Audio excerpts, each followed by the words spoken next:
مولانا رومی فرماتے ہیں، جہاں کہیں آب روا ہو وہاں سبزہ ہوتا ہے، جہاں کہیں اشک روا ہو وہاں رحمت ہوتی ہے۔ جس نے دنیا کی جستجو کی اس نے باطل کی جستجو کی، اور جس نے آخرت کی جستجو کی اس نے اچھی حالت کی جستجو کی۔ تمہاری ساری پریشانیاں تمہاری خواہش کی وجہ سے ہیں۔ خواہش چھوڑ دو، تمہیں سکون ملے گا۔ آفات نفس میں ایک بڑی آفت لوگوں سے اپنی مداح سننے کا چسکا ہے۔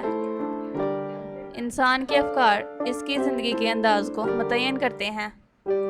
اگر تم دوسروں سے محبت کے خواہ ہو تو صحبت کا مطالبہ نہ کرو، بلکہ خود ان سے محبت کرو۔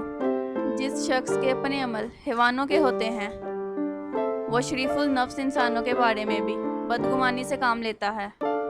اگر تو اپنے دوستوں کے ساتھ خوش رہے گا تو یہ دنیا تجھے ایک چمن معلوم ہوگی